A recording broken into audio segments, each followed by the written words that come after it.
The doors of the boardroom were still shaking on their hinges when Do-yun Seo rose from her chair, her voice slicing through the marble silence. Get her back in here. Now. Nobody moved fast enough for her liking. She grabbed her own phone from the table, hands trembling in a way her lawyers had never seen before, and barked 3 words into it that would send her entire family into motion. Find her. Now.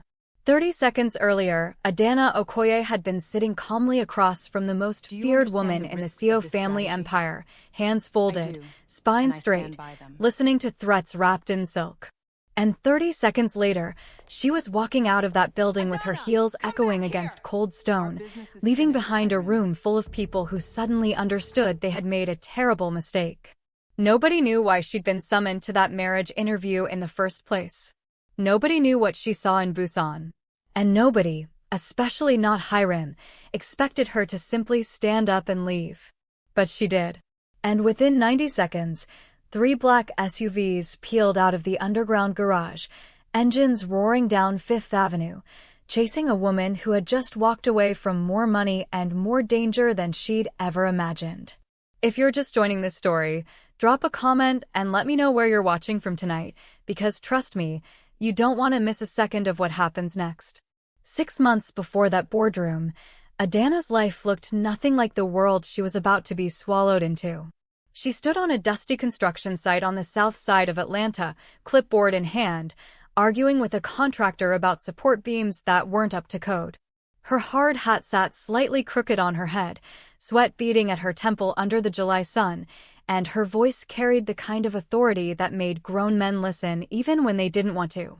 I don't care what the blueprint says, she said, jabbing a finger at the steel frame rising behind her. If it's not structurally sound, it's not going in my building. That was when she noticed him. A tall man in a plain gray jacket, standing off to the side, watching the exchange with quiet amusement instead of the nervous deference everyone else on site gave her. You always this intense with your contractors? He asked, stepping closer, hands in his pockets. She turned, eyes narrowing. You always this nosy on other people's job sites? I'm with the client, he said simply. Junior consultant. Name's Yoon. She didn't believe him, not really, not at first. Something about the way he carried himself felt too composed, too unbothered by the chaos around them. But she let it go, because the beams were more important than a stranger's charm, and because she had learned a long time ago not to waste her curiosity on men who smiled too easily. Still, over the following weeks, Yoon kept showing up. He asked good questions. He remembered details she mentioned only once. And slowly, without either of them announcing it, their site visits started ending with coffee, and their coffee started turning into conversations that had nothing to do with permits or zoning at all. Tell me something true, she said to him one evening, sitting on an overturned crate as the sun dropped behind the skeleton of the building they were raising together. I hate small talk, he admitted. I've spent my whole life in rooms full of people saying things they don't mean. You're the first person in a long time who just says what she thinks. She studied him for a moment, the easy confidence in his jaw, the tired honesty in his eyes. Careful, she said softly. I might start believing you're a good man. Would that be so bad? I don't know yet, she said. Ask me later. Neither of them knew how much later would matter. A few months into whatever they had become, Adanna woke up in his apartment for the first time, sunlight spilling across unfamiliar hardwood floors, the smell of coffee already drifting from the kitchen. She wrapped herself in a shirt and wandered out to the living room while he showered, and that was when she saw the magazine sitting on his coffee table, glossy and untouched, like it had been placed there by fate itself. Seo Dynasty's reluctant heir. Do-yun Seo set to wed Min-ah Cho in merger of the decade. His face. Unmistakably his face. Different name. Her stomach dropped so hard she had to sit down. When he walked out of the bathroom, towel around his waist, hair still damp, he saw the magazine in her hands, and the color drained from his face immediately. Adanna. Yoon. Her voice was flat, dangerously calm. Or should I say, Do-yun? He didn't try to deny it. He sat down across from her, elbows on his knees, and for the first time since they'd met, he let every wall drop. Every woman who's ever gotten close to me has been investigated, he said quietly. Bribed. Threatened. My mother makes sure of it before things go too far. I didn't lie to protect myself. I lied because I wanted, just once, for someone to like me before they knew what I was worth. That's not your decision to make for me, she said, voice shaking now. I know. He reached into a drawer and pulled out a manila folder, sliding it across the table like a confession. This is what she already has on you. Your father's bankruptcy. Your mother's immigration papers. Your firm's cash flow problems. She's had this for weeks. Adanna opened it with trembling hands, flipping through pages of her own life laid bare in someone else's ink. He thought showing her the truth would prove his loyalty. Instead, it proved something far more dangerous. She was already a target, and she hadn't even known the war had started. Weeks passed in tense silence after that. She threw herself into the community center project, pouring her frustration into blueprints and budget meetings, refusing his calls, refusing to answer texts that grew shorter and more desperate by the day. Her best friend Folake watched all of it unfold with growing worry. You have to talk to him eventually, Folake said one night, curled up on Adanna's couch with a glass of wine she wasn't really drinking. Do I? Adanna didn't look up from her sketches. He let me fall for a lie. He let you fall for him, Folake corrected gently. The name was the lie. Everything else, the way he looked at you, the way he remembered your coffee order, that wasn't a lie, Adanna, and you know it. Adanna set down her pencil, jaw tight. Doesn't matter. His family already has a file on me. This isn't a relationship anymore, Folake. It's a liability. Then the envelope arrived. Thick cream paper, embossed with a crest Adanna didn't recognize, but somehow already feared, sitting on her desk like a summons from a world she'd never asked to enter. She opened it slowly, and Folake read over her shoulder, her face going pale line by line. You are cordially invited to attend a formal marriage interview with the Seo family, to be held prior to the confirmation of Do-yun Seo's engagement to Min-ah Cho. Nothing good happens in a room full of people who already hate you before you walk in, Folake whispered. Adanna's hands were steady even though her heart wasn't. Maybe not. But I'm done letting people decide things about my life in rooms I'm not even invited into. What she didn't tell Folake, what she hadn't told anyone, was that she had one secret of her own. One she'd been carrying since a trip to Busan months earlier, a trip Do-yun didn't know about, a trip that had nothing to do with romance and everything to do with her father. And that secret was about to walk into that boardroom right alongside her. The morning of the interview, Adanna stood in front of her mirror for a long time, smoothing the front of her navy dress, practicing the calm she would need to survive whatever waited for her in that glass tower. Her phone buzzed. A text from Do-yun. Please don't come. It's not safe. I'll find another way.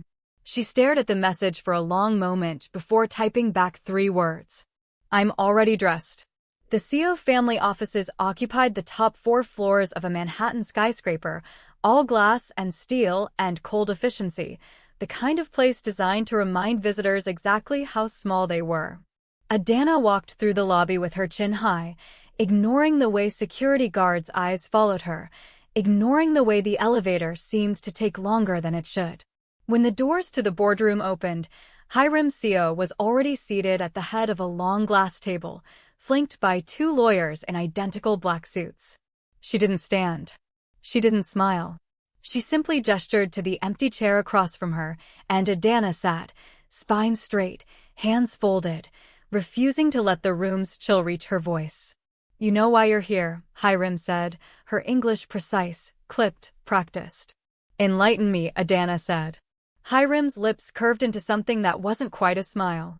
My son has made a mess of things. Falling for a woman beneath his station was careless. Falling for a woman with your particular history was reckless. My history? Without a word, Hiram slid a single photograph across the table. Adanna looked down and felt the air leave her lungs. It was her. Standing alone outside a shipping warehouse in Busan, South Korea, months before she'd even known who Do-yun really was. We know you went there, Hiram said softly, dangerously. We know who you spoke to. And we know exactly what you were looking for. Adanna's face didn't change, but her hand tightened around the arm of her chair until her knuckles went pale. You will sign the agreement in front of you, Hiram continued, sliding a thick stack of papers forward. You will smile for the cameras at the engagement announcement. And you will never, never speak of what you saw that night in Busan. The room went silent, waiting for her answer. Adanna looked down at the papers, then up at the woman who thought she could be bought or broken with the same ease. And slowly, deliberately, she rose from her chair. You should have asked me what I wanted, she said, voice steady, before you decided what I'd tolerate. She picked up her bag and turned toward the door. Sit down, Hiram snapped, rising to her feet for the first time. Adanna didn't turn around. Tell your son, she said, he already knows why. And then she walked out, leaving the doors to slam shut behind her, leaving a room full of powerful people staring at each other in stunned, furious silence. If this story has already got you sitting on the edge of your seat, make sure you hit that like button right now, because what happens in the next few minutes is going to leave you speechless. Adanna made it 3 blocks before the first SUV pulled up alongside her on the sidewalk, tires screeching softly against wet pavement. Her heart slammed against her ribs. She quickened her pace, gripping her bag tighter, scanning for a way to disappear into the crowd. The door of the SUV swung open before it had even fully stopped. She braced herself for Hiram's cold face or worse, security sent to drag her back. Instead, a woman stepped out, tall, elegant, with tired eyes that carried a decade of exhaustion in them. Do-yun's estranged older sister. Ji-woo. Get in the car, Ji-woo said, voice low and urgent. Not because they sent me. Because you need to hear this before they find you first. Adanna hesitated, every instinct screaming at her to run. But something in Ji-woo's expression, something raw and honest, made her still. Why should I trust you? Adanna asked. Because I know exactly what it feels like to sit in that room, Ji-woo said. And I know exactly what happens to women who walk out of it without protection. Adanna glanced back down the street, at the second SUV now turning the corner, closing in. She made her decision in half a second and climbed into the car. The door shut. The car pulled away from the curb, weaving into traffic, leaving the chasing vehicles behind in a blur of horns and rain-streaked windows. Talk, Adanna said, breathless. Now. Ji-woo took a long breath, like she'd been waiting years to say what came next. That interview wasn't about approving you as a match, she said. It was never about that. It was about getting you to sign an agreement before you could tell anyone what you found in Busan. Adanna's throat went dry. How do you know about Busan? Because 20 years ago, Ji-woo said quietly, my father did the same thing to your father that he tried to do to you. And I've spent the last decade trying to prove it. The car went silent except for the sound of rain against the windows and the distant wail of a siren fading behind them. What are you talking about? Adanna whispered. Your father's shipping contracts, Ji-woo said. The ones that collapsed 20 years ago in Lagos, and then again when he tried to start over here. That wasn't bad luck, Adanna. That was my father, protecting a deal that built half of what my family owns today. Adanna felt the world tilt sideways. That's impossible. Is it? Ji-woo turned to face her fully. You went to Busan looking for answers about a warehouse deal. Did you find them? Adanna didn't answer right away, memories of that trip flooding back, the old man in the warehouse office who had looked at her like he'd seen a ghost, the documents he refused to show her but couldn't quite hide either. I found enough, Adanna finally said, to know something was wrong. Not enough to know how deep it went. It goes all the way to my father's grave, Ji-woo said. And my mother has spent 30 years making sure nobody ever finds out. It wasn't a coincidence that had brought Adanna and Do-yun together on that construction site 6 months ago. It was a debt 20 years in the making, one that had been quietly waiting to detonate long before either of them ever fell in love. And only one side of that story had known it existed. Does Do-yun know? Adanna asked, her voice barely above a whisper. Ji-woo's silence stretched a beat too long before she finally answered. I don't know what he knows, she said. But I know he's been asking questions for months. Quiet ones. The kind that make our mother nervous. Adanna sat back against the leather seat, staring out at the blur of Manhattan sliding past the window, her mind racing through everything she thought she understood about the man she'd fallen for. She had trusted him with her heart. Now she had to find out if he'd been lying to her from the very first day they met. The car dropped her a few blocks from her hotel, Jiwoo pressing a small card into her hand with a phone number scrawled on the back. "Call me before you do anything," she said. "Please." Adanna nodded, though she wasn't sure she meant it. That night, alone in her hotel room, she stared at her phone for nearly an hour before finally typing a message to Do-yun. "We need to talk. Tonight. The rooftop place. You know the one." His reply came almost instantly. "I'll be there in 20 minutes. She sat on the edge of the hotel bed, replaying every conversation they'd ever had, searching for the moment he might have known, might have used her, might have let her fall in love with a man who was quietly connected to the ruin of her own family. But underneath the fear, something else stirred. A stubborn hope she couldn't quite silence. She had walked out of one room that tried to silence her. She wasn't about to walk into another one without demanding the truth. 20 minutes later, she stood on that rooftop, wind pulling at her hair, city lights stretching out beneath her like 1,000 unanswered questions. And when the elevator doors opened behind her and she heard his footsteps approaching, slow and hesitant, she didn't turn around right away. "Adanna," he said softly. She finally turned to face him, and the look on his face told her this conversation was going to change everything. "Tell me the truth, Do-yun," she said. "All of it. Right now." He opened his mouth to speak, and somewhere behind his eyes, she could see him deciding whether to protect her one more time, or finally, let her see everything. What he said next would either destroy what was left between them, or become the first honest thing he'd ever given her. She had no idea which one it would be. If you've made it this far, comment below and tell me honestly, do you think Do-yun knew the truth all along? I want to hear your theories before I reveal what happens next. Don't forget to like this video and subscribe if you're new here, because part 2 is where everything you think you know gets turned completely upside down. Do-yun stood there for a long moment, the wind pulling at his jacket, city lights glinting off the glass behind him, and when he finally spoke, his voice cracked in a way she'd never heard before. "I found out about the ledgers 3 months ago," he said. "Not before. Not while we were falling for each other on that job site. 3 months ago, going through my father's old office files, looking for something completely unrelated, and I found records that didn't make sense. Contracts that had been quietly buried. Shipping deals that collapsed overnight for reasons nobody could explain." Adanna's arms were crossed tight against the cold, against the fear, against the hope she was trying so hard not to feel.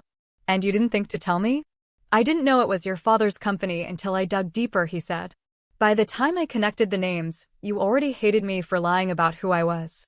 I was terrified that if I brought you more bad news, you'd never speak to me again. So instead you let me find out from your sister? In the back of a car, running from your own family." He flinched like she'd slapped him.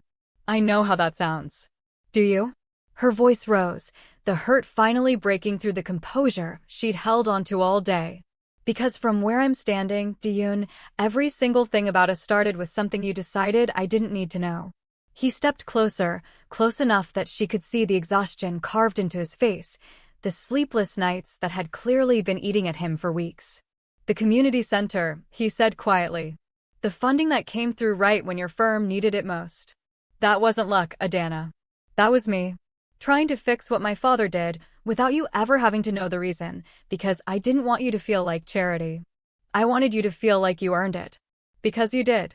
Adanna's breath caught in her throat. She thought back to the moment her firm had landed that funding, the relief she'd felt, the pride. She had believed, truly believed, that it was her own hard work finally paying off. "You used my father's tragedy to buy yourself forgiveness," she said, voice trembling. "No." He shook his head firmly. "I used it to try and give back what my family stole, quietly, without ever needing credit for it. I wasn't trying to buy anything from you. I was trying to fix something that never should have happened in the first place." Silence stretched between them, filled only by the distant hum of traffic far below.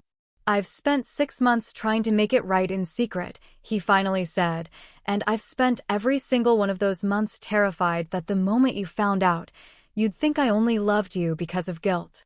Do you? She whispered. No. His answer came instantly, without hesitation. I loved you before I knew any of this. I loved you when I thought you'd never find out who I really was. I loved you enough to risk my mother destroying both of us rather than lose you. Adanna turned away from him, staring out over the skyline, tears finally slipping free even as she tried to hold them back. He'd spent 6 months trying to fix his father's sins in secret. But secrets, no matter how well-intentioned, always found a way to detonate, and now she wasn't sure if what remained between them could survive the blast. I need time, she said finally. He nodded, jaw tight, eyes glistening in the city light. Take whatever you need.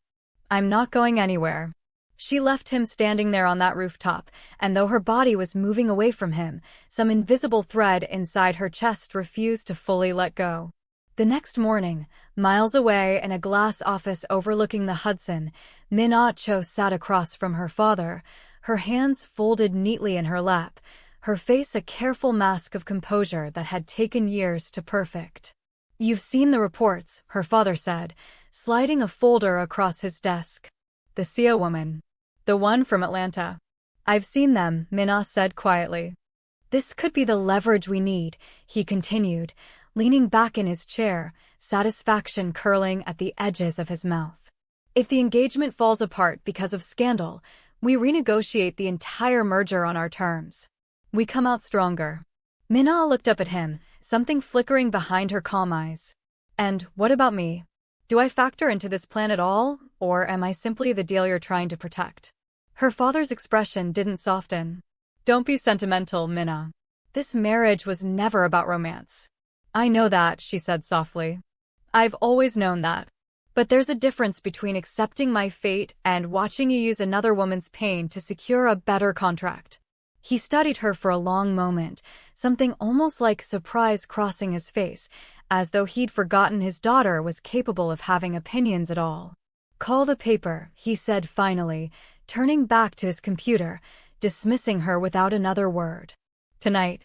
Min-ah sat frozen in her chair after he left the room, staring at the folder still open on his desk, at a photograph of a woman she'd never met but somehow already understood far better than her own father ever would. By morning, the story wouldn't just be about a broken engagement. It would be splashed across every business page in the country, with Adanna's name in the headline, and there was nothing Min-ah could do to stop it without risking everything her father had built his empire on protecting. A few days later, Adanna sat in her hotel room going over blueprints she could barely focus on, her mind drifting constantly back to that rooftop, to Do-yun's voice cracking as he confessed everything he'd been carrying. Her phone buzzed against the desk. An unknown number. She almost didn't answer. Adanna Okoye, a woman's voice asked, brisk and professional. Speaking. This is Rachel Kim, business correspondent with the Tribune. I'm calling to confirm some details ahead of a story we're running tomorrow, details that came from a source close to you. Someone named Folake. The blueprints slipped from Adanna's lap, scattering across the floor. I'm sorry, Adanna said slowly. What did you just say? Your friend reached out to us 2 weeks ago, Rachel continued, oblivious to the way Adanna's world had just tilted sideways. She provided quite a bit of background on your relationship with Do-yun Seo, the family history, the Busan trip. We're running the piece tomorrow morning unless you'd like to offer a comment. Adanna ended the call without another word, her hands shaking as she dialed Folake's number immediately. Folake picked up on the second ring, her voice already thick with dread. Adanna. Tell me it isn't true, Adanna said, her voice barely holding steady. Tell me you didn't sell my life to a tabloid. There was a long pause, and then the sound of Folake crying softly on the other end of the line. I didn't think it would actually run, Folake said, words tumbling out in a rush. I was drowning, Adanna. The landlord was threatening to evict me, my mother's medical bills. I didn't know what else to do, and they offered so much money, and I told myself I was only giving them small details, nothing that would really hurt you. You told them about Busan, Adanna said flatly. You told them everything. I'm so sorry, Folake sobbed. I swear to you, Adanna, I never meant for it to go this far. Adanna sat in silence, phone pressed to her ear, staring blankly at the wall of her hotel room, feeling something inside her chest crack wide open. The one person she had trusted most in this entire ordeal, the friend who had warned her not to walk into that boardroom in the first place, had already sold her secret. And the story would break in less than 12 hours, with or without her permission. If you've ever had someone you trusted completely betray you, drop a heart in the comments right now, because what Adanna does next is going to surprise everyone. She hung up the phone without another word, sitting alone in the silence of that hotel room for a long time, feeling more exposed and more alone than she had in years. Every instinct told her to run, to disappear, to take Hirim's earlier offer and vanish into a life where none of this could touch her anymore. But another part of her, the part that had built an entire architecture firm from nothing after watching her father lose everything, refused to let anyone else write the ending to her story. She picked up her phone again, scrolling through her contacts until she found the number of a journalist she'd worked with years ago on a feature about her firm's community projects, someone with a reputation for fairness, someone who might actually listen. Adanna Okoye, the journalist, answered warmly. It's been a while. I need your help, Adanna said, her voice steady despite everything churning inside her. And I need it tonight. By the time she finished explaining the situation, laying out the truth in full for the first time to someone outside her closest circle, the sun had already begun rising over the Manhattan skyline, painting the sky in soft shades of orange and gold. If we're doing this, the journalist said carefully, we do it right. Your words, your terms, nothing twisted. That's all I want, Adanna said. The truth. Just once, told the way it actually happened. She was no longer running from the story. She was writing it herself. But going public meant risking everything, including any future she might still have with Do-yun, whose family might never forgive her for speaking at all. Meanwhile, across town, Hirim sat in her office reviewing the same tabloid draft that had already reached Adanna's ears, her lawyers scrambling around her with legal threats and injunctions, desperate to bury the story before it could ever see daylight. We cannot stop a story that's already been sold, one lawyer said carefully. Our best option now is damage control. There is no damage control for the truth, Hirim snapped, slamming her palm against the desk.